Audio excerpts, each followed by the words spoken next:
Hey, hello there, comic book fans. Welcome back to another episode of Comic Book Geezers. I am Wild Bill the Unknown Comic, your host, and as always, the founding father of the show right here. I am Pete. Thanks for joining us, guys. Thanks for your subscriptions, and make sure you click on that like button, click on the subscribe button, and also click on the little bell, which means you'll get notified of all of our new videos, and there are a lot of them. You don't want to miss any one of them, right? Like this one. It's a new one. That's right, another new one. So today, we're going to go back to that favorite topic of our favorite artist on a character and our least favorite artist. And today is all about Iron Man, right? Old Shellhead himself. Right there. That's right, there he is.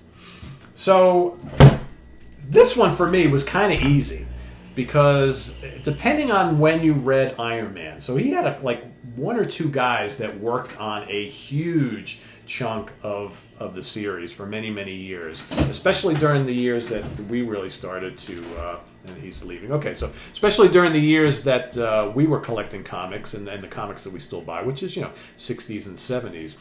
But there have been lots of other guys in more recent years, which I really haven't followed. But there are a lot of guys who have done. He's got a whole list here. Notes. I forgot him. Oh, I forgot his notes. All right, so I'm gonna, since I just did all the talk, I'm gonna let Bill let us know who his favorite Iron Man I just artist got is. here. No. I'm just Hello. Yes, Iron Man. Depending on when you read them, like Pete said, I've got them all from issue 2 to 180. But I was involved with Iron Man. Iron Man 18 is my personal holy grail from my Uncle Johnny, but when I started collecting as a teenager with subscriptions, that was in the late 70s, early 80s, but my favorites were from the early 70s, like 72, 73, so I gotta go with honorable mention. I gotta say it's a tie. I got a two-way tie, kinda. George Tuska. But George Tuska was doing the art on the inside. I have no idea who was doing the art on the outside. I was checking some of these books, and there's no credits for who did the outside. He did a lot of them, but Gil Kane did a shitload of them. Now, I'm wondering if this is a Gil Kane cover. I could probably tell you because I know his stuff pretty. Yeah, that's Gil Kane. That's awesome, Gil Kane. but it's an awesome cover with George Tuska on the inside. And that was some run he did. I mean, Tuska was involved, and a lot of the inks were with Mike Esposito. Yeah. But this one, just to give you an idea, George Tuska had a really good style. Yeah, he was perfect for this character. I should keep my mouth shut because I'm probably giving my pick away, but too late. Yeah, this is Mike Esposito. Yeah, they had a great run. They were a great team together. Yeah, they really did. He worked with a couple other inkers like Vince Coletta, Pablo Marcos. Yep. But it's just George Tuska, for me, from the early 70s. Look at the red. All red. Yeah. Just red. Not only did the Iron Man suit look great under his, the way he captured the action, right? Yeah. Go ahead, I'm sorry. And he drew the definitive Tony Stark, I think. I mean, right here. Yeah, I mean, that's what you always expect Tony Stark to look like. And forever. Right up here. Yep. I'm looking for another. Okay, here's the action. George Tuska had it for me. I just really appreciated George Underrated Tuska. artist. I also liked a lot of the stuff he did on the Luke Cage series too. Another ago. Gil Kane cover, yep. number 53. But on the inside, interestingly enough, you got Jim Starlin working on some of this art, and Tuska and Vince Coletta on the inks. Probably the favorite Mandarin cover with Iron Man. This is number 57 with Tuska and Esposito. Did you by any chance write down the run that Tuska did? Like how many issues? Because this was a lot. No. Yeah, it was like I was just pulling books that he worked on. Yeah. I could have went back and I know he worked on books that are in the 50s. I think he started right in the early 50s of the run. Earlier, actually. Yeah, some of the 40s? He started way early. He's on these earlier I didn't ones. go back far enough. Oh, yeah, he's on all these early. It was Gene Colan did the first issue, and then it was Tuska for like a ton of them. This is issue 64. And 65. This is one where Iron Man kind of goes nuts. This is actually This is part of the run of Dr. Prism, the villain, who has a prison that is an alien. So it's like it's almost like the alien is trying to take over Dr. Prism, but Dr. Prism's in control. Yep. So this is actually like the Prism alien gets into Iron Man's suit and goes ballistic. Like, because now he's got combined power of his mental abilities and Iron Man's suit. So he's testing it out by causing mayhem. Kind of interesting storyline there. Again, issue 101. This is Val Mayrick cover, but on the inside it's George Tuska and Mike Esposito on the inside. So the Tuska Esposito team is your runner-up. Is that what you're saying? Well, I have a tie. It's between Tuska and I'm going to get to the next team. So Tuska Esposito, and this is issue 10. This is a George Perez cover, 102, and it's Tuska and Pablo Marcos on the inside. Then 103. Oh, I'm sorry, am I cutting you off? No, go ahead. 103. I got this is another George Perez cover, and it's Tuska and Esposito on the inside. I love this story. This is like when this was. That's a really good Jack one. of Hearts. Yep. Who also fought the Hulk. Go ahead. I'll let you. Yeah, so I'll give you my my runners up here. So I'm going to go with Bob Layton, who I think the only reason he doesn't rank higher is because I just don't have a ton of the stuff that he worked on. I do have a bunch. Okay. But I think Bob Layton really kind of brought the character into the late 70s into the 80s, and I think did a great job on the costume. I think just the interior work is just really, really good. And then I don't have an issue to show, but I want to give some props to Gene Colan, who did a lot of the Tales of Suspense stuff. I agree with you, and we have to give honorable mention because he did the first issue. He did the first issue, and I think he really captured the character quite good, gave him more like an atmospheric tone. So I think, two totally different ends of the spectrum I just mentioned. So Colan and Layton, not at all alike, but I think both really did a nice job with the character. I agree. And Bob Layton, really ran with this into the 80s. Yeah, so after the long George Tuska. Bob, go ahead. You got anybody else? What do you got there? Those are the only two that I got. I got my main one and my least favorite. So. Okay, so is that your main one there I'm looking at? Yep. You want to go? Because I can do it. So I'm going with George Tuska.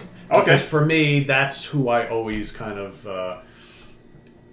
so we're on the same wavelength there. Yeah, I associate. You went Tuska. back further than I did, I see. Yeah, well, he took over right after Colan left the series. So this is all interiors and exteriors of George Tuska, and I just think he's the Iron Man guy. I always think of George Tuska when I think of Iron Man, because when I was reading Iron Man all the time, that's the guy who was doing it. This kind of works out. I'm glad I didn't go back as far as you did, because then we'd have a bunch of repeats here. Right.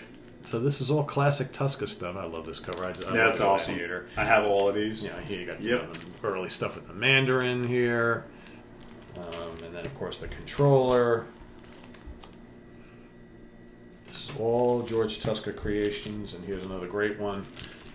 Oh, with the unicorn. That's a classic cover right there. Just really cool, colorful, and I think he just really got the character.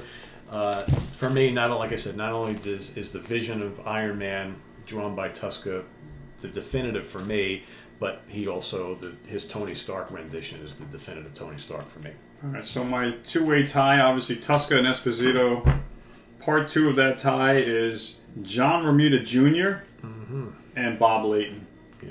And this is a Romita cover with Dan Green on number 114.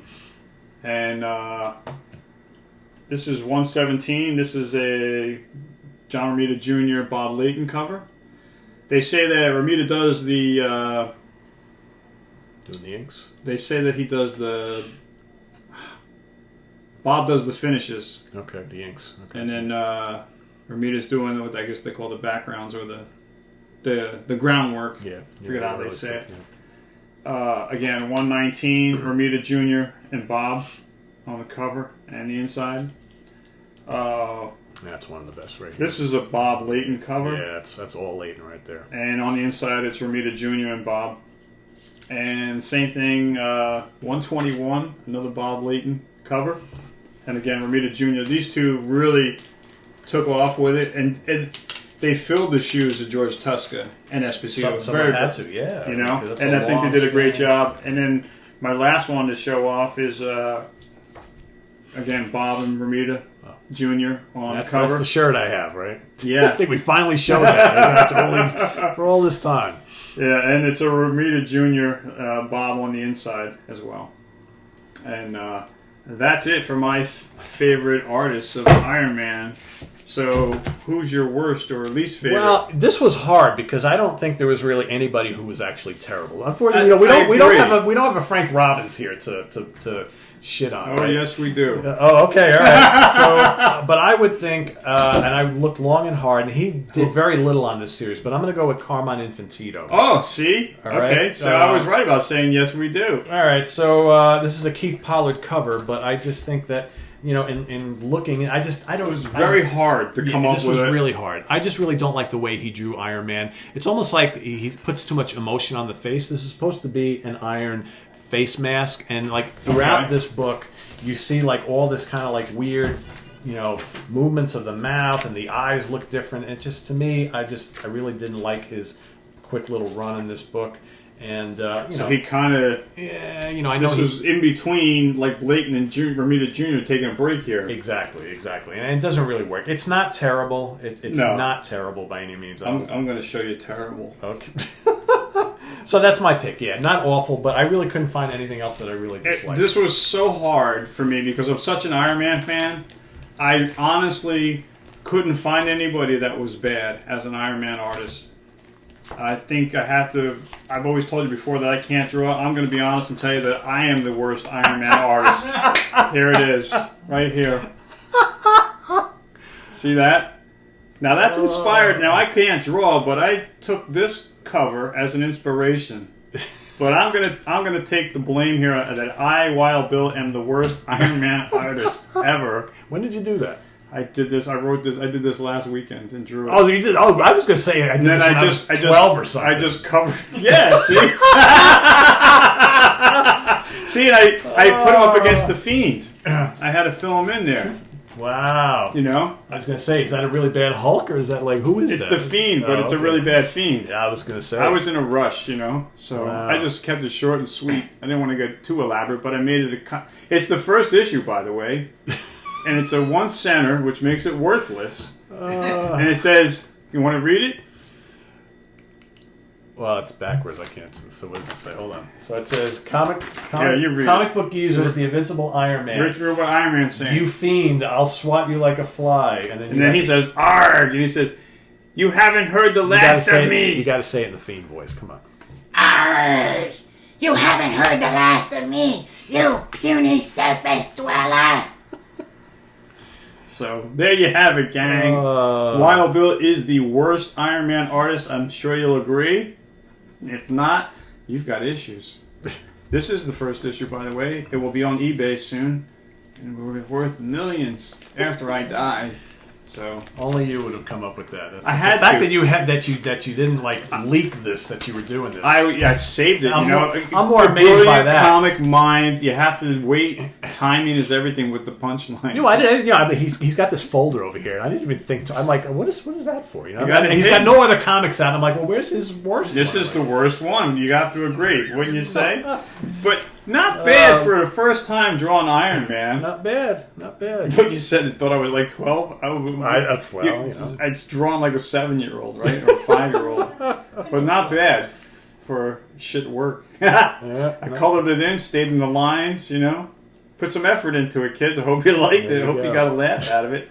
I'm Wild Bill saying thanks for being here with Comic Book Geezers. As always, we thank you for your support and your subscriptions. Please click the like button if you like this video and hit that notification bell. All right, we'll see you next time. Take care and have a happy Halloween. That was pretty well done. I know him, 35 years, and that's the first time he's really kind of surprised the hell out of me. I think that was very that punchline. I thought it would be worth it. I liked it, but I gotta say the Fiend kind of looks like the runty brother of the Hulk. Well, that's what I thought it was at first. I was like, oh, is that a really bad Hulk? I'm like, it's a really bad Fiend. I didn't have. I couldn't do white hair. So I'll give you credit. I'm gonna say when you pulled it out, I'm like, where'd you get that? And then I'm realizing, I'm going, I think he made it. Then I looked at the top and I'm like, When did you do that? Last week. I'm like, last week? I was like, I got the book. Yeah, I wrote it. I did this last week, about 7 days ago. Yep. Oh, man. That's Put classic. some effort into it, kids. Classic. Hope you liked it. I'm You Wild get Bill that saying frame thanks for hanging up being on the here. wall, man. And I'm Pete. Take care, guys. We'll See see you ya. soon. Bye-bye.